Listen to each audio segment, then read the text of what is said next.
I'm somebody that generally cringes whenever I see a Daily Wire type person crusade against the evils of pornography or premarital sex. Usually there's a religious overtone to it. It's very preachy. And I don't know, I kind of write these people off as no fun having squares. But even as somebody that's living a very degenerate Peter Pan lifestyle, I'm having a very difficult time accepting that the direction of pornography and the way it's moving is good. It can't be good. This is only a bad thing. The terms porn addiction and sex addiction have been laughable to me for the longest time because, quite frankly, most people are just misdiagnosed, especially young men. Young men like pornography. Young men really like sex. It's been this way since the dawn of time. It's not an addiction. It is just biology. Ever since cavemen figured out they could finger paint on caves, they've been drawing titties. That's how it's always been. But the turn that's happening now with pornography is just bizarre. And I do think people's minds may genuinely be getting destroyed and melted. I'm not somebody that's ever struggled with pornography, but I was exposed to it at a very young age, but in a kind of a wholesome way. So when I was 7 years old, me, my brother, and the neighbor kids discovered that my dad had a collection of Playboy magazines from the 70s and the 80s. He thought that putting 500 pounds of rebar on top of a wooden crate would stop us. Turns out it did not. We would just pick it up and put it back every time we wanted to look at the magazines. Don't know if he ever found out, but we saw them. So I distinctly remember being 7 years old and looking at these magazines thinking, man, I really like this shit. But I didn't know why. I was 7 years old. I had no idea of what sex was or really why I liked what I was looking at.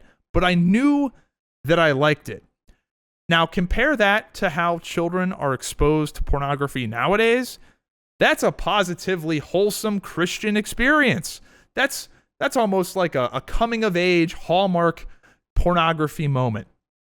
But nowadays, it's straight into the deep end for these 7-year-olds. As soon as they get smartphones, I mean, even probably before then, they are exposed to the most vile shit imaginable. I mean, hell, even I get surprised by some of the stuff on the internet, and I am a veteran of LiveLeak and all of these other horrific places. As time went on, I was eventually exposed to video pornography. I'm somebody that grew up in the LimeWire era. When LimeWire started getting popular in the year 2000, downloaded stuff off LimeWire, and naturally, there was pornography on LimeWire, and I quite distinctly remember Heather Harmon, Heather Brooke. Those that know. And this was, to compare pornography to social media, Heather Harmon was like the MySpace of pornography. Everyone looks back to it, and it's like a wholesome thing. It just was different. The Twin Towers were still standing. It was wholesome. It wasn't as just crazy as it's gotten now. The difference between Playboy and Heather Harmon compared to modern pornography is staggering. Primarily because at least pornography back then was real. The women were real. Now, Playboy, there's obviously a selection bias. Only the most beautiful women are going to be in Playboy, and it is a photo shoot. And Heather Harmon was shot on VHS. I mean, you can see the 1999 time codes in some of the videos. So there just wasn't anywhere near the amount of manipulation and fuckery happening with pornography back then. But increasingly nowadays, it's fake. Like, people are genuinely jerking off to things that are not real. They are fantasizing, and you know, their set points and their benchmarks are being set to things that are not real.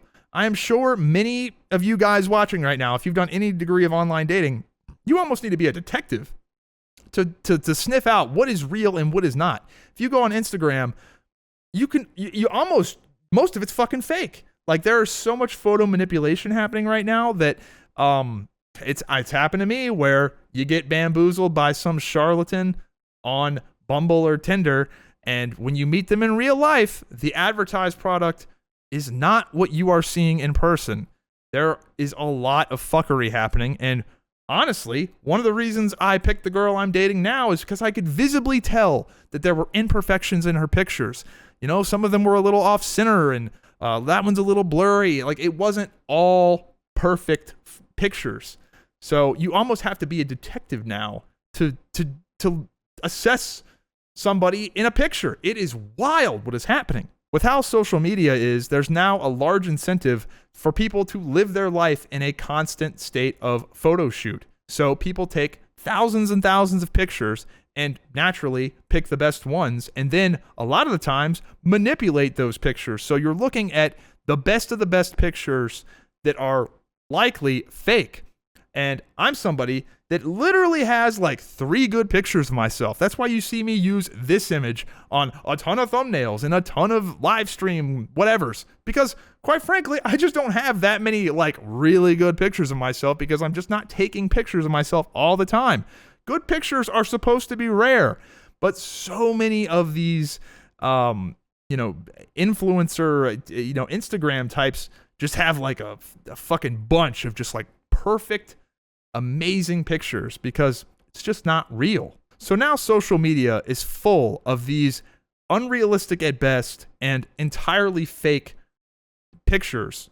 And that is skewing people's beauty standards and baseline attractiveness levels towards certain things.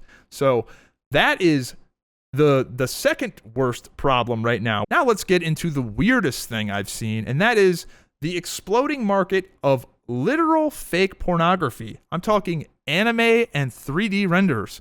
And this is extremely bizarre to me, and not for the reason you may think.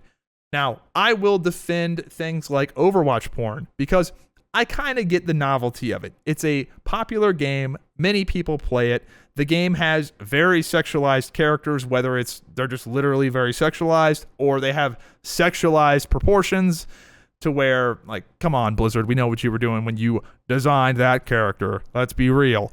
But I can understand that because there's an IP tied to it, and there's always been weird novelty things. I get it.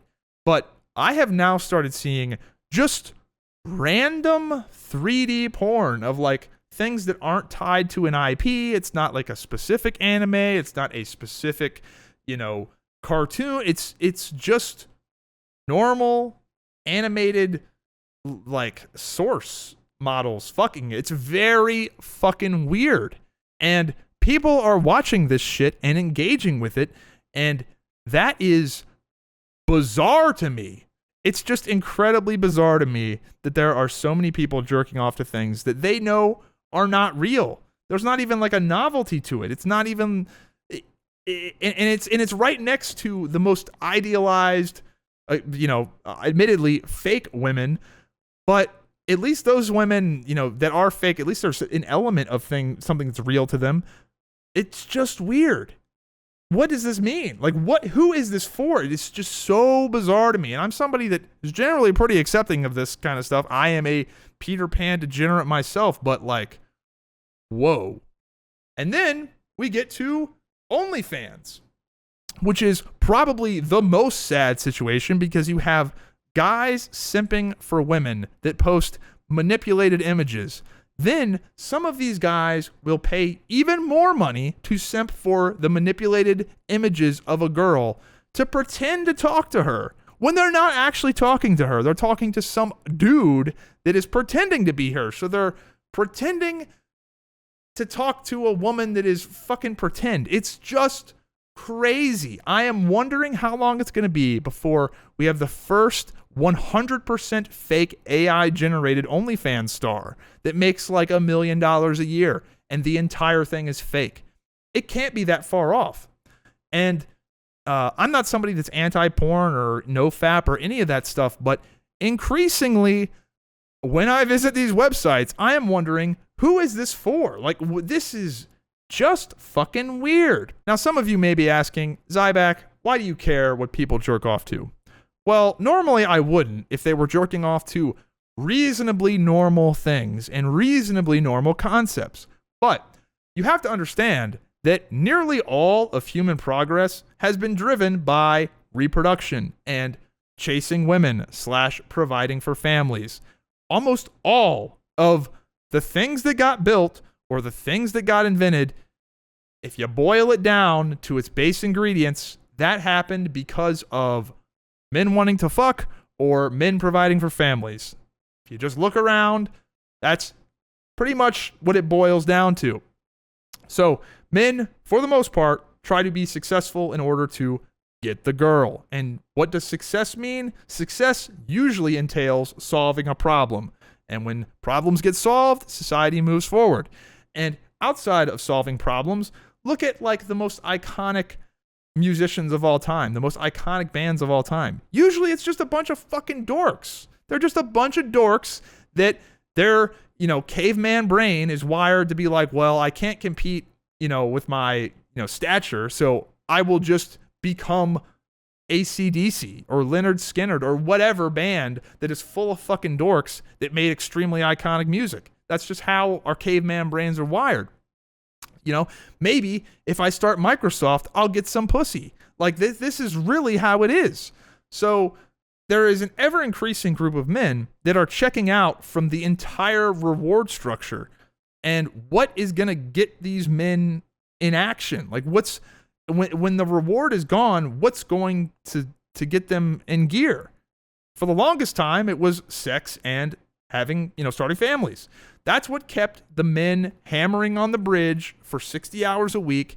And that's why you have that beautiful San Francisco bridge, because there were men that were trying to get laid or trying to provide for their families that hammered on that motherfucker until it was done. That's what happened. So in the modern culture, there's just a bunch of men that are not taking part in the system, whether they just don't want to deal with women, or more worrisome to me, they are not even attracted to real women. They aren't interested in real women. How fucking weird is that? So, I don't know. In my opinion, if you look at it and boil everything down, sex and families are kind of the glue that progressed humanity as far as it's gone. And I'm wondering how things are going to go when the most primal incentive structure is no longer relevant because people are jerking off to like source models fucking each other. And that's the only thing that does it for them. Just truly bizarre. So let me know what you guys think in the comments down below.